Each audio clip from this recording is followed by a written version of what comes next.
Everyone, it's Ellis, and this is the patch 12.19 notes rundown. There's not basically any nerfs. There's the adjustment on Syndra, which is the really big thing, and then there is a massive metric boatload of buffs, changes to off-meta things, and some of the off-meta things aren't even actually off-meta. I think that it is the meta for the champion, if that's basically the way that you want to go about it. Then there's a bunch of skins, and there's a systems change to the Eclipse, so let's just get into it. So Syndra, if you haven't seen, Syndra has a lot of changes to her passive that basically, I think, aims to bring her back to like the Season 9, Season 10 Syndra, where she could just completely annihilate you in mid-game.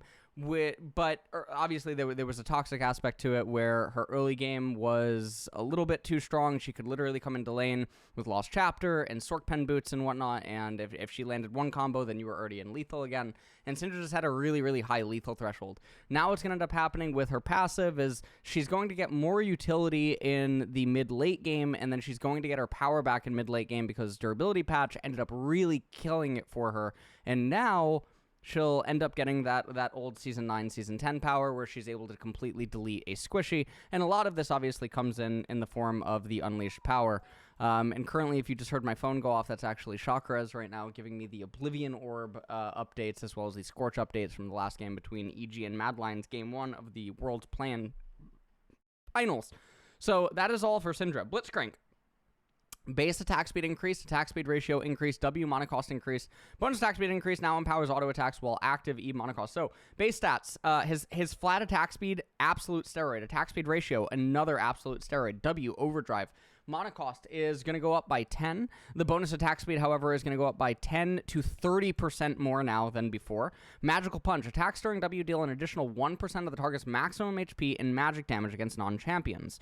This damage increased by an extra 60 to 180 based on level damage. So this is really insane for jungle clears. This is really good for laning. And I think that Riot's main goal here is to move Blitzcrank out of the support role where he's a very high variance coin flippy type champion, or at least that's the perception of him, and try to move him into jungle or top so that he's sort of like a toolbox random champion that can, you know, fish for wins. E Power Fist, mana cost 25 to 40, knockup duration 0.9 to 1 second, a little bit, but obviously knockups can't, knockups are a different form of CC that are basically the best. Empowered auto attack damage, 200% total AD to 200% total AD plus 25% AP. No one is safe. Against non-champions, Blitzcrank's E and powered auto attacks will deal a bonus 150% total AD plus 125% AP damage. Again, really big for clearing inside of the jungle, particularly on blue-red Gromp, and I guess even Wolves. Obviously versus like Raptors or Golems, there's so many things here that, yes, I mean, you will get ease off, but not as valuable. Our static field, maximum stacks from passive, 3 to unlimited. Okay, magic damage from stacks on hit, 50 to 150 plus 30% AP to 50 to 150 plus 30 to 40, 50% AP. Magic damage 275 plus 5 to 525 plus 100% to 275 to 525 plus 125%. So he's getting a lot of AP ratio buffs, and he's getting a massive steroid to his attack speed with his W. This makes it just look like there's going to be some version of Blitzcrank that can end up going Nashor's Tooth. Definitely is like something. It does look like AP Blitzcrank in some capacity is likely going to be some sort of a viable thing. Maybe it'll end up being something like akin to Maokai inside of the jungle, where he'll end up going like Nashor's Tooth and he'll have Sunfire, or he'll have Frostfire and he'll end up going tank that way or something. I could definitely see like this being a build path. I think Blitzcrank in general, I mean, it really does depend on just how powerful his W and his E is inside of 1v1s, because Blitzcrank is able to function as a low economy jungler just because of the nature of his Q and the value of his silence as well as his shield break on his R. So I think with this being the case, now I have not looked at any of the preseason changes yet. This does indicate that Blitzcrank could possibly be a low economy jungler, and that would actually be his role, because four of the camps in particular are going to be able to be cleared very easily by him. Top lane would also definitely be another role. I think that mid is obviously a very safe role, generally for champions that could function on, or be a little bit afraid about getting starved out and whatnot. He could probably nuke mid laners if he does manage to land the Q. That could be a very scary thing. And then obviously with various junglers, his approach would be very simple in mid lane as well. So I think it's all going to depend, but I like what Riot's doing. I love when they do this. This I would essentially classify as a rework, or I would essentially classify this as an alternate lane rework, just because he's going to get access to play style and items that he never had before. What? Adjustment, yeah. Nice. Now I can put featuring Drututt in the title video. Echo, passive damage increased. Damage against monsters decreased. Bonus movement speed increased early. R damage increased late. AP scaling increased. Passive. Z-Drive Resonance. 30 to 140 based on level plus 80% AP to 30 to 140 based on level plus 90% AP. So, I mean, the third passive proc, don't get me wrong, it definitely helps his trade patterns, but Echo is a champion that was also hurt by the durability patch update. And when we see these minor changes for the champions getting added back, it's only really helping try to put them back to where they were at before the durability update, and to some extent. And I think in that regard, it's still not good enough for Echo. Obviously, like on jungle and everything else, I mean, Echo will still function there inside of solo queue and whatnot, but these changes just don't do enough. Fizz, EAP scaling increased, E Playful Trickster, 70 to 270 plus 75%, 70 to 270 plus 90%. So Fizz gets 15 AP. The thing about Fizz is that Fizz builds a lot of utility items, and the utility items do not have the highest AP values. Fizz is not a death cap user. Fizz does not go and pick up Shadow Flame right away. Fizz does not, I mean, Fizz will eventually, I think, get access to Cosmic Drive and whatnot. Why can't he go death cap? Well, I mean, okay, so Fizz won't get death cap until like 4th, 5th item. Well, Fizz needs Zanya's, right? Okay. Zanya's. So what mythic does he go? I don't know that champ. So I think Mango Fish used to go variations of Ludens and Leandries, yeah. Okay, so why can't he go Ludens, Zanya, Rabadon? I mean, he could, but Fizz doesn't get a whole lot of gold. So like even just those 3 items is like costly. But then Fizz isn't gonna have any pen. Fizz just seems like a worse Akali, honestly. Don't you agree? They both can't farm. Yes. But Akali farms champions faster, and Akali's early game is way better, and utility. Well, also Akali's base value is way higher than Fizz as well. Fizz has way more of a dependency on items than Akali does. True. So, I mean, all of these things considered, I just think that adding 15% AP to a champion that already struggles to get AP, and also struggles to get items in general, especially as the mid and late game develops, I mean, it's just not enough. Because eventually Fizz will also need, like, Void Staff or actually to get Shadow Flame and all these other things, and that's just not happening. This is also a champion that generally goes Ionian boots, and so they're missing out on Sork Pen boots as well there, and it's just not enough. I mean, it totally misses the mark on Fizz. Garen, critical strike damage increased. Watch out for those crit Garen players. They know something that we don't. So, to my knowledge, Garen will end up oftentimes going Mortal Reminder, or they'll go Phantom Dancer, even though the Waltz doesn't work on E. The Waltz still works on, like, other stuff. So, I mean, the critical strike damage goes up by 17%, which, I mean, it's nice. It's a buff to Garen. I mean, that's the best way to look at it. Garen was a champion that benefited. What? Go ahead. There is a psychopath that goes Gale Force on the US in Master Tier. Okay, all right, he goes Gale Force Mortal Reminder. Yeah, we're gonna move on here. Jinx. Base AD increased. R damage to primary target increased. Base stats 57 to 59. Okay.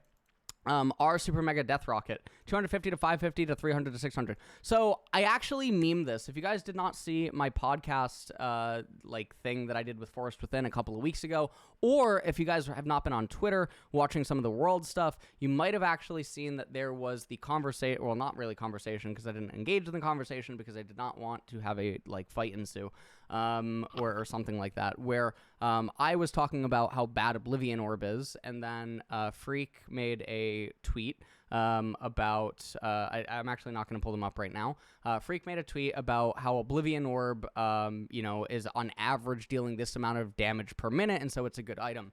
And the thing about that is that it doesn't matter how much damage it's averaging out to per minute. In fact, it doesn't even actually matter if it deals damage in lane and then you recall and whatever. And I actually talked about this in the last game, EG versus Mad Lions game 1 at Worlds, where Rumble had Scorch, and it was obvious that the Scorch had no transformative value against the Aatrox in lane. So if at 10 minutes you pause the game and you check the Scorch damage, the Scorch never transformed into anything of value, and thus the rune would end up just being useless because it never created situations where it altered anything that was actually going on inside of the laning phase.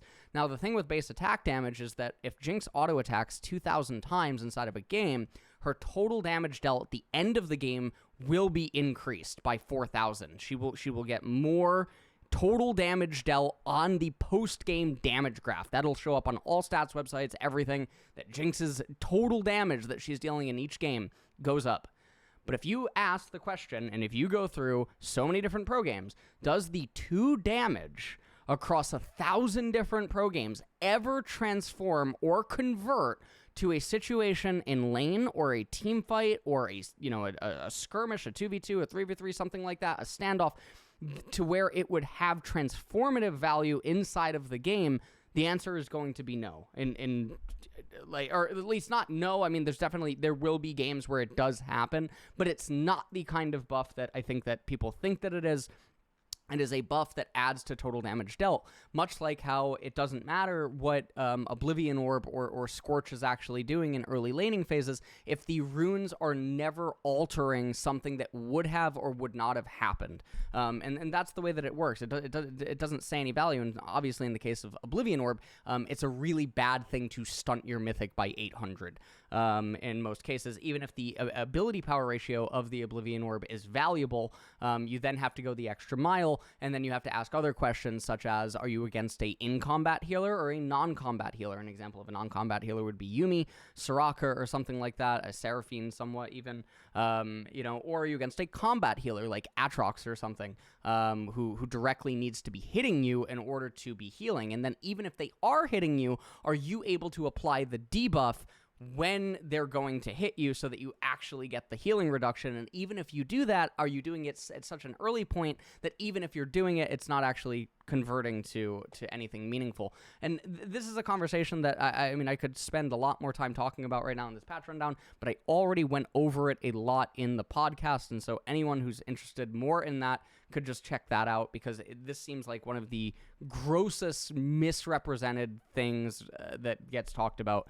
I've talked about this a lot on stream when this happens. The only time where stuff like this can matter, I think, is inside of like the jungle. Here's the asterisk. Inside of the jungle, if it alters the clear speed of a champion because of either maybe the burn rate on the jungle monster, or if it allows the champion to actually auto attack literally 1 time less, or something like that.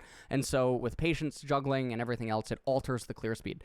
The other instance where something like this changes is if suddenly, typically this actually happens with AP champions more than AD champions, but I will bring up Alawi as an example.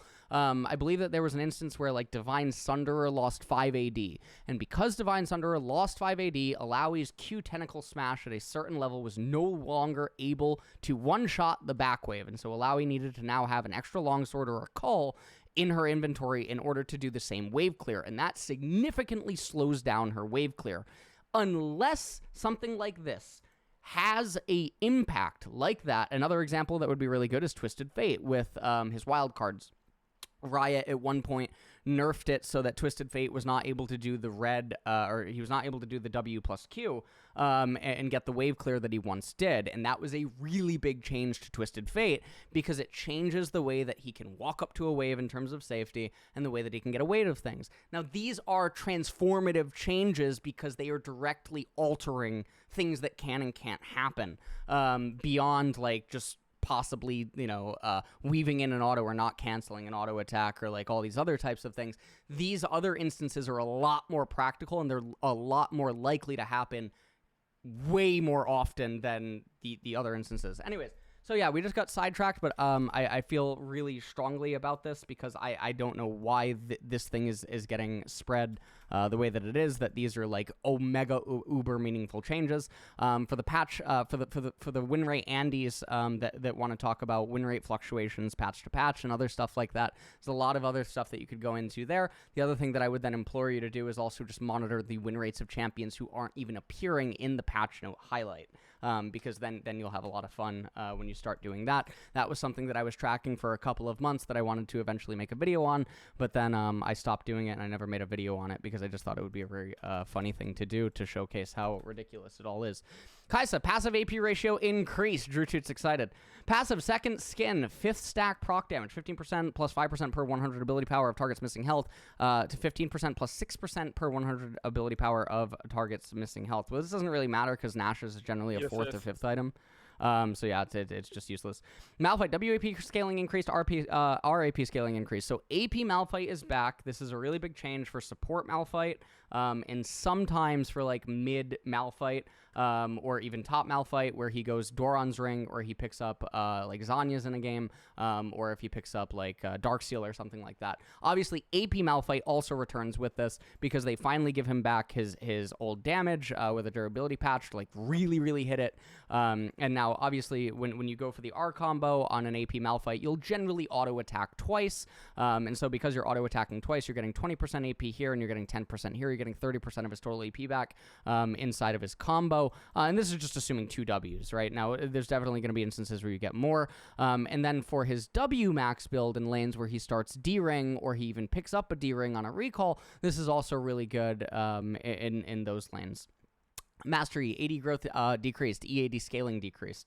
2.5 to 2.2, Wuju style, 35% bonus AD now to 30% bonus AD. So still totally fine. Again, it only actually matters if these numbers alter the amount of autos that he has to throw onto you. Now, obviously, the 5% bonus AD on the true damage is a pretty meaningful one. But again, it all comes down to how quickly, what does it affect for his rotational death speed of his opponent? Rotational death speed being how many rotations of auto attacks or ability casts does him or his allies need to do to a champion after this change or something, and everything would be fine. Okay, Susan. So this is really big. So they actually pulled this at Worlds, and I really do wonder if it was because of him popping up a lot inside a solo queue. The stuff with Trimby, Targamas has talked about it before as well, and I wondered if like Riot actually considered that this could be a thing that happens. I mean, it still might actually. Nasus at Worlds Copium. Q Siphoning Strike empowered basic attack range is up by 25. That's nice, but support Nasus doesn't actually put points in Q unless it's a meaningful 2v2 or 3v3 where he needs the extra damage. Otherwise, he doesn't put points in Q until way later.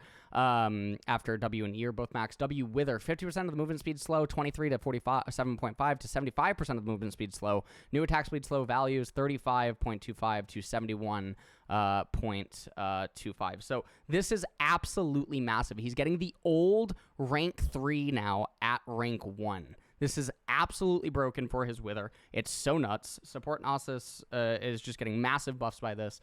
And then the other thing about Support Nasus, for people that immediately say, well, isn't Zilean the same thing? No, they're not. Zilean's E does not reduce attack speed. Zilean's E also has, I believe, 200 range less than Nasus's Wither. Nasus's Wither is 700 range, which means that even against champions like Caitlyn, he can actually weave in the Wither in the event that she's attempting to auto-attack him. And then because of Wither's uptime and the fact that it cripples the attack speed, it has a lot of other interactions that convert to EHP and other types of things for both himself and his allies. So, R, Fury of the Sands, increased size, 30% size to 30 to 40% size at level 6, 11, and 16. So for support Nasus, you're only looking at 5% increased size, which honestly, I mean, size does matter. I mean, don't let anyone tell you that it doesn't. If someone tells you that it doesn't, I mean, they're lying, or it's already satisfactory enough, which obviously 30% is. Big Pupper, absolutely. AoE radius of Nasus's damage now increases based on his size. I would not deny that. Damage tick every 1 second, every 0.5 seconds. Overall damage is unchanged. This is fine. This just helps in the races where you're trying to just make sure that someone becomes deceased quicker. It just helps in the race, even though the total damage is unchanged. It can make it so that you don't need an extra auto, or that you don't need an extra E-tick, or something like that. Again, this just accelerates rotational death speed ever so slightly. and so that's fine. Nunu, our AP scaling increased. The only person that I think plays AP Nunu is that absolute hack fraud on EUS named Kesha, who takes over his girlfriend's Twitch account in order to try to capitalize on her fame. But I mean, honestly, if you watch the gameplay, it's not a surprise why no one sticks around. 625 to 1275 base, 50% increase AP. That's actually huge for Darksteel and like other Magi's and other types of things. Just a lot of damage for AP Nunu. Really good for mid Nunu. Rakan, passive AP scaling increase, QAP scaling increase, passive Fae Feathers, 30 to 225 base on level, 85% AP, 10% increased AP. There's like one guy I think in Korean like high MMR that goes AP Rakan support, so I mean I'm sure he'll be happy. Rek'Sai base AD decreased is going to go down by 3 again. Same exact thing that I mentioned above about jungle clear speeds and whatnot. I do not know if this affects Rek'Sai's burn ticks on camps and thus makes it so that Rek'Sai actually has to auto attack more often or even factor in more additional spell casts on the camp. If that's the case, then it is a meaningful nerf because this is something that will happen over a lot of games. Q AP ratio, W AP ratio increased. Overload is getting a lot of AP. He's getting 5% back. The base is going to stay the same. And then the Rune Prison is going to end up getting 10%. So 15% total AP, actually 20% total AP added to Ryze's basic combo is absolutely massive. And this is definitely helping him go back to where he was at earlier in the year. W, Shyvana, AoE AD scaling increase, bonus on hit damage, AD scaling increase, E% health damage on auto attacks decrease, EAD scale, okay. W, Burnout Magic Tick is going to go up by 15% bonus AD as well. E, Flame Breath is going to get more AD and more AP by a lot. So this is really helping, like the Blade of the Ruin King, the Demonic Embrace, and the Frostfire build. This will definitely help Shyvana get propelled back into the meta. I think that she's already a more competitively viable version than Belbussy, because I think that in the instances where you'd be picking Belbussy, Shyvana is likely actually fitting that more, where you have like 3 winning lanes, you can guarantee objective control, you can get all the dragons, you can get the heralds and everything like that. I just think that she's a lot better than the Belbus. Sona, Q base damage increased, power cord E slow increased. Sona's absolutely broken, so her getting buffs is absolutely ridiculous. Song of Clarity, power cord slow, just going up. It's going to end up removing boots. It's going to remove magical boots from the opponent, which is even better. Q AP ratio increased, W AP ratio increased. I saw a lot of people asking about AP variations of Tahm Kench with like Nashor's Tooth or something with these changes. Realistically, I just think that this helps his D-Ring and his Dark Seals in the event that he ever picks them up. Outside of that, I don't really see anything going on because I don't think that the AP ratio increase is actually high enough. But I mean, I could be wrong. I mean, it's 20% AP. He weaves 3 Qs. That's 60% total AP. I mean, it is a lot of damage, but yeah. Twitch passive AP scaling increased, AP scaling increased. So this puts Twitch back to where he was at before the durability patch. He gets 0.5% AP back, and then the magic damage per stack is also going up by 2%.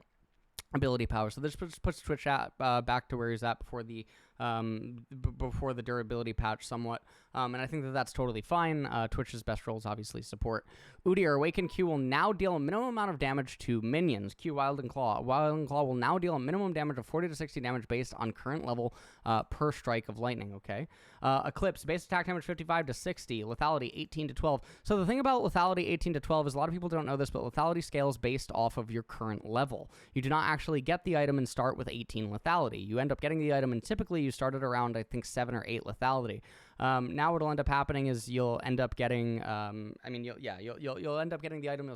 You'll start having like what 4 or 5 lethality or something like that. If I'm doing it off the top of my head. And while that is a nerf and you are getting AD, I don't think this is going to nerf or dramatically alter the champions that are spamming this. Visual effect updates on Janna. Themed Clash is definitely coming. There will be actually quite a lot of changes to all the stuff on Patreon with a lot of these off-meta things that are going on, as well as just like the stuff that's going on inside of Worlds. And then obviously we have the skins, which I already actually reacted to these on the highlight channel, and because I'm running and I can already envision that Twitch chat is spamming draft right now, or that game started, I'm not going to actually go into it. We will just do a thing that this is the guy from Tekken. This is, I mean, I don't know, this is the guy in the comic book or something. I'm not really sure what's going on there. This is definitely Akuma from Street Fighter. This is, honestly, I don't honestly know. It's totally fine. This, don't really know either. And then this is also looking like like Inuyasha's brother or something, which is totally fine, but obviously it's set. And then this, I mean, don't really. You wanna play an ARAM with me? What? You wanna play an ARAM with me? All right, guys, that's it for this patch note rundown. We're at a point where Drututt just saw a bunch of half-naked champions and now invited me to an ARAM, and I think he's only doing this because I'm gay. All right, I'm gonna go.